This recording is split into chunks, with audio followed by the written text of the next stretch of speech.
Hello everyone and welcome to another lecture on HTML CSS. Let's proceed with some more cool features that we have on HTML, and one of those features is a drop-down list to select different elements or different options.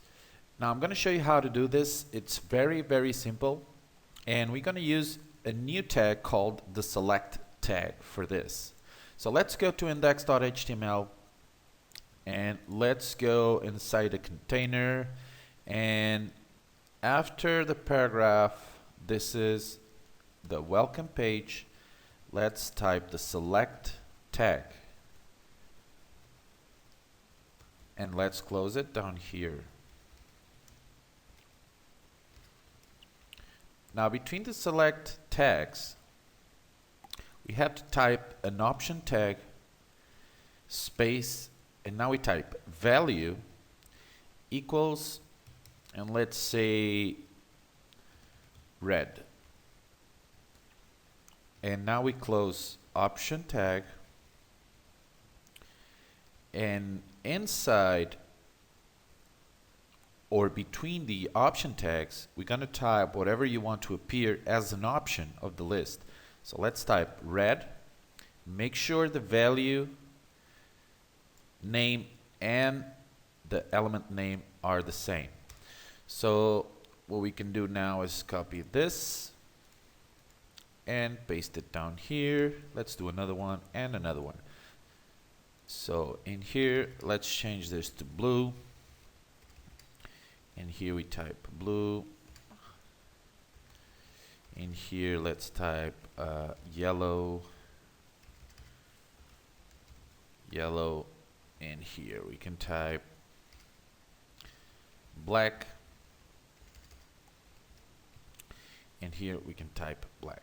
So let's save this, and this is basically what you need to do as in the code to create a selection or a drop-down selection list.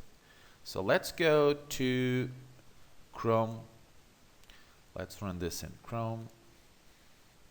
Okay, as you can see here, this is the drop-down list, and this is where you can choose any element you want. Okay, so you can play a little bit more with this and add some more elements to this as much as you want. Okay, this is how we create it. Now another thing I'm going to show you how to do is a text area. It is also very simple to create. Let's delete the selection or the select tags, and let's create a text area. So to do that, just type text area tag, and let's give it a name property here of, let's say, comments. And here we're gonna close text area. Okay,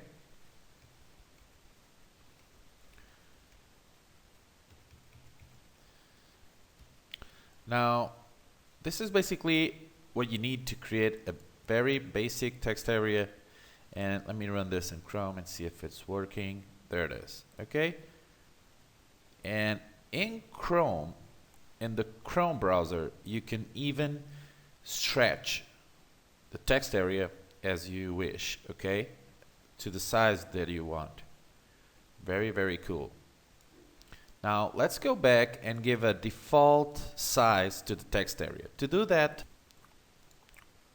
instead of height and width, for the text area we use rows and columns.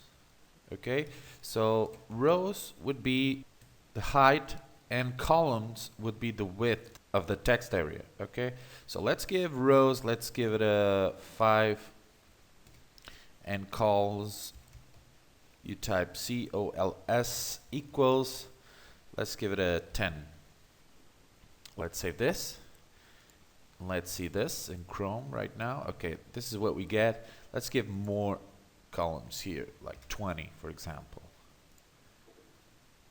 Let's go back to Chrome, refresh. Okay, there it is. Okay, so we can even give a little bit more of this. Let's give it a 50. Awesome. Okay, and you can still stretch or increase the size of the box, but not decrease it. Okay, so this is basically what you need to create full functional text area. Inside here you would type anything, and probably in JavaScript I'm going to show you very cool features and tricks how to manage the content that you type inside the text area or inside any other element on your web page. Okay, I'm going to leave that to JavaScript because we need JavaScript to do it. So that's it. You are now able to create these two features, a drop-down list selection and also the text area. Okay, see you guys in the next lecture.